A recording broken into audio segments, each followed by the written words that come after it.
Hey, I'd like to welcome you to another episode of Mission Matters. My name is Adam Torres, and if you'd like to apply to be a guest on the show, just head on over to missionmatters.com and click on Be Our Guest to apply. All right, so today we have Sarah Martin on the line, and she is a market sector leader over at HED. Sarah, welcome to the show. Thanks, Adam. Really excited to be here. All right, Sarah, so we're going to be talking data centers today, how to be greener and more efficient, and excited to bring that content to my audience. And just to get us kicked off, we're going to start this episode the way that we start them all, with what we like to call our Mission Matters Minute. So, Sarah, we at Mission Matters, we amplify stories for entrepreneurs, executives, and experts. That's our mission. Sarah, what mission matters to you? So I work for HED, which is an architecture and engineering company. We've had about decades of experience in the mission critical sector, and both for myself and the company, we really care about client-focused design and ensuring that we are meeting, the goals and the intent of what the client needs and ultimately their product.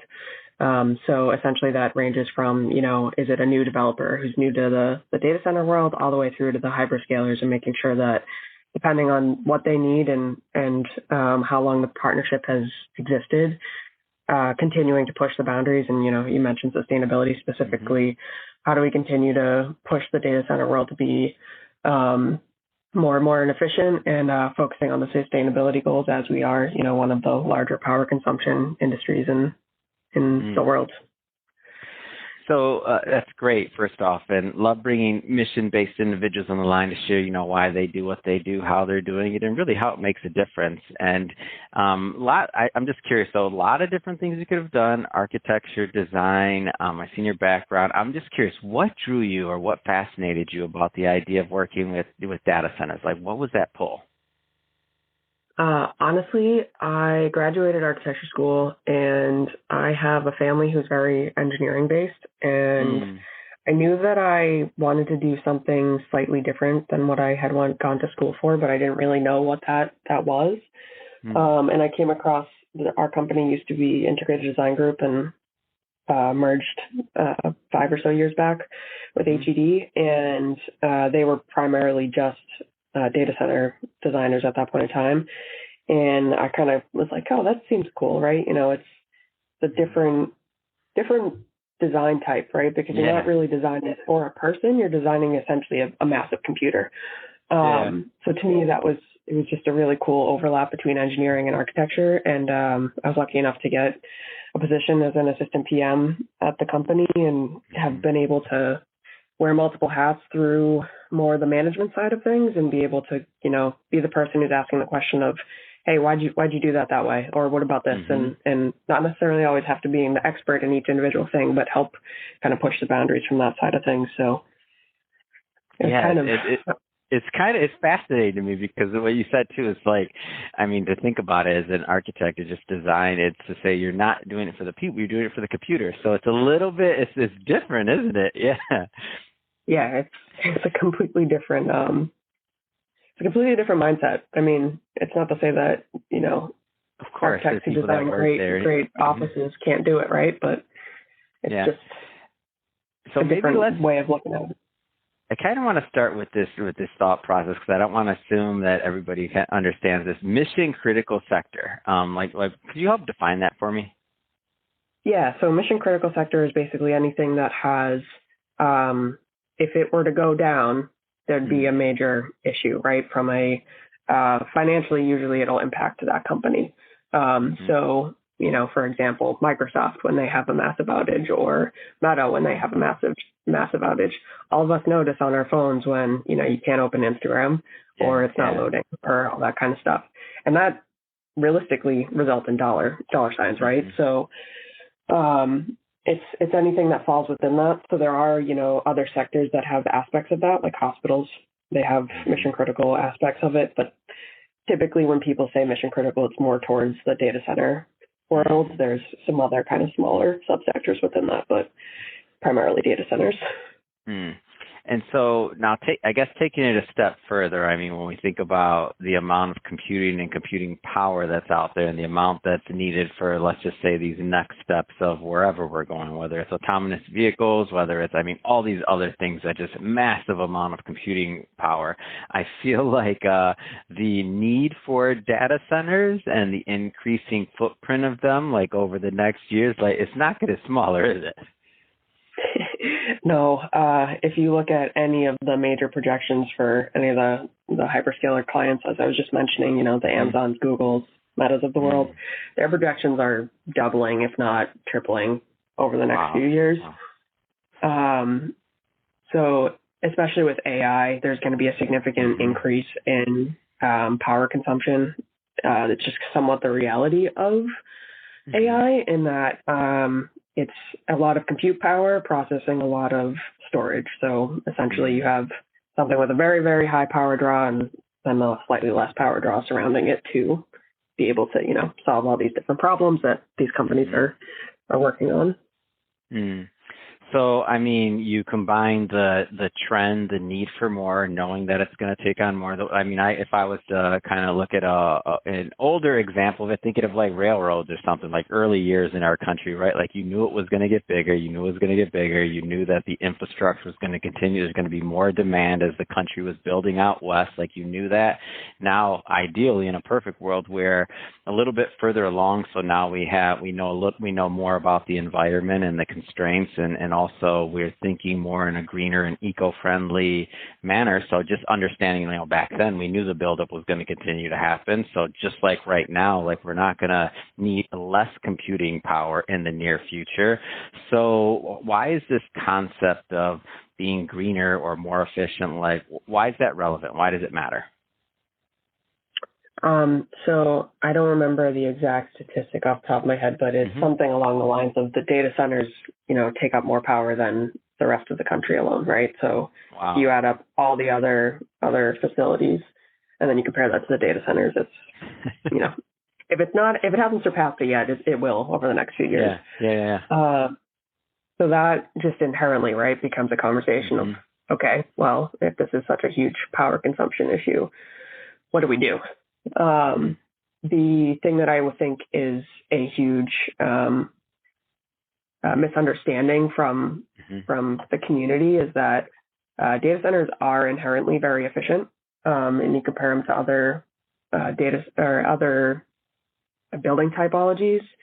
They're efficient in the sense that their systems are designed to be, you know, do exactly what they need to do. There's not all this wiggle room when it comes to, you know, your mechanical system might not be the most efficient system type of thing.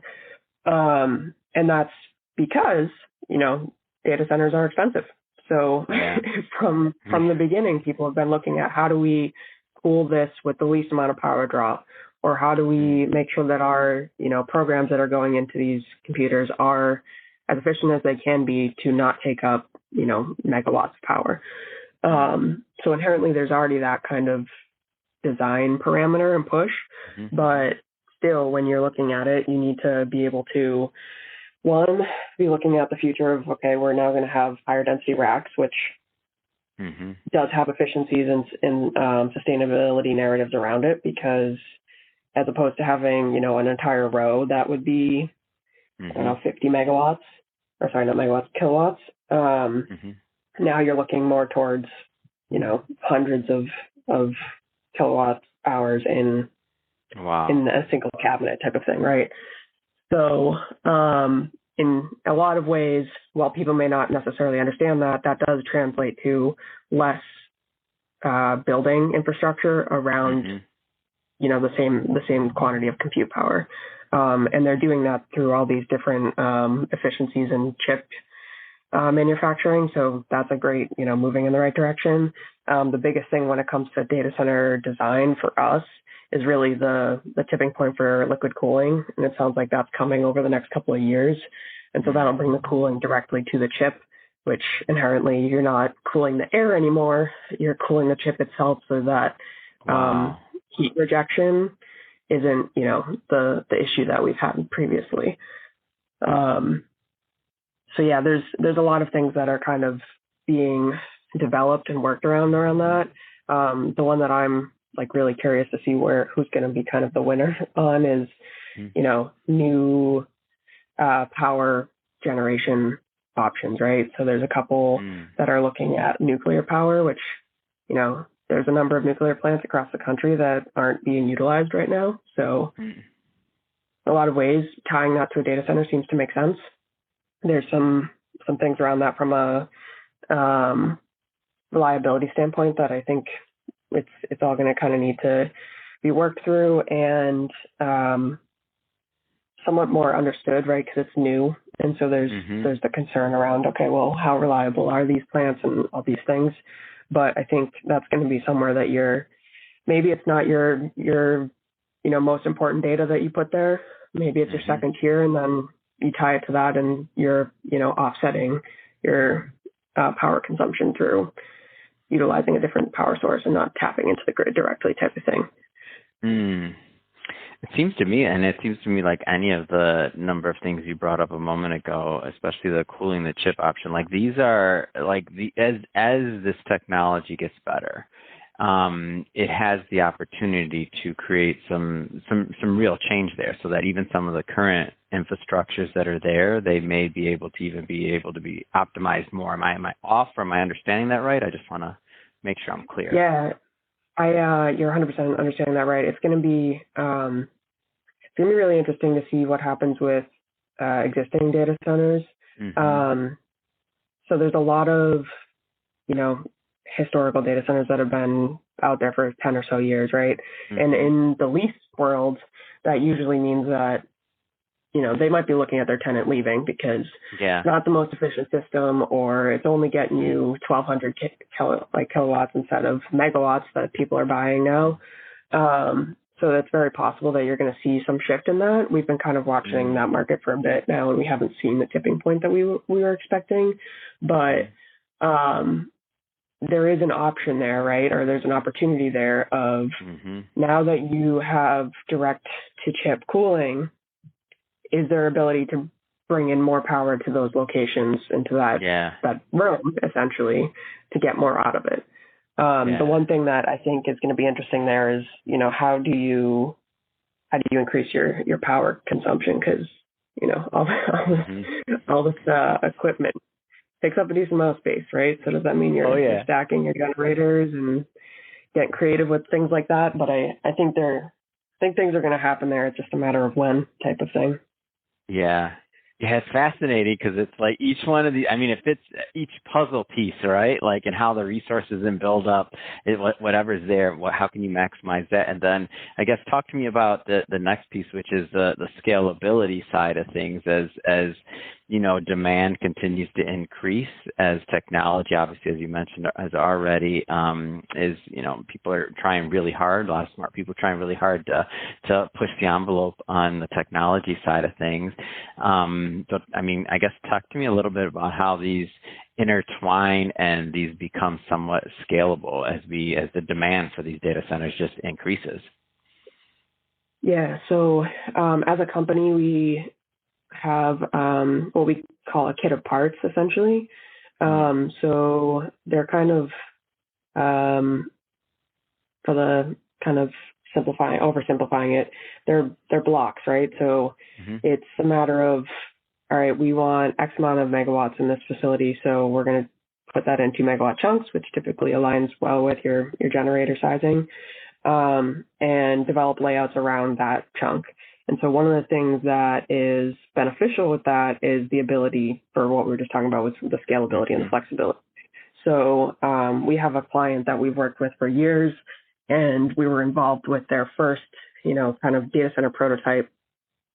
And at that point, it was about a 1,200 kW facility, each room within their data center.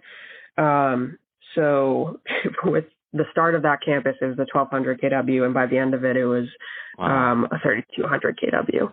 So, and that was 4 buildings, and then their next campus was a 6 megawatt. So it's kind of using that kind of kit of parts to be able to ensure that you're setting it up and you're space spacing within your building and all that is going to be able to take on this flexibility, so that you can say, okay, well, this tenant actually wants 12 megawatts. Do we make this one room now instead of two? And how do you work through those types of things?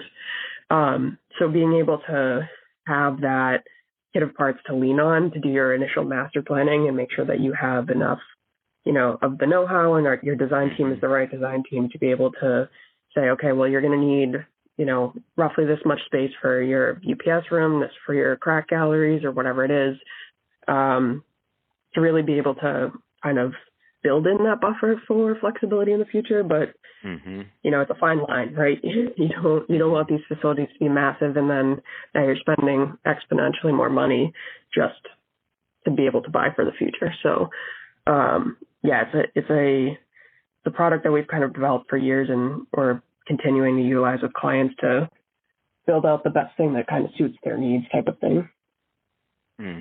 Well, Sarah, I have to say, it has been great having you on the show today. I came in as a novice. Now, if I'm at a dinner party or somewhere else, I'm going to be acting like I know about data center management.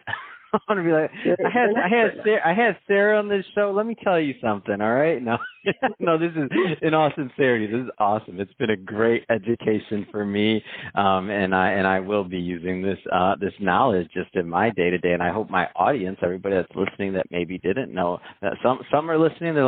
I'm sure they're just as fascinated as myself. That being said, Sarah, I know we just barely scratched the surface on your knowledge and also what HED is doing. If somebody wants to, follow the HED journey and just learn more and digest more content, I mean, what's the best way for them to connect? The easiest way to get a hold of me directly would be through LinkedIn, and I'm Sarah Martin, and there's plenty of Sarah Martins in the world, so definitely look for the one with HED. And then you can also reach out through our website, which is hed.design, and I'm based out of the Boston office, so you just connect through there. Oh, fantastic. And we'll be sure to put all the that in the show notes so that the audience can just click on the website link and head right on over. And speaking of the website and the audience, if this is your first time with Mission Matters or engaging in an episode, we're a platform that's all about bringing on business owners, executives, entrepreneurs, and having them share their story, the projects they're working on, what matters most to them. And the whole point is for us to all learn and grow together. If that's the type of content that sounds interesting or fun or exciting to you, we welcome you. Hit that subscribe button. We have many more mission-based individuals coming up on the line, just like Sarah, and we don't want you to miss a thing. Sarah, again, it really has been a pleasure. Thank you so much for coming on the show. Thank you so much for having me, Adam. It was great.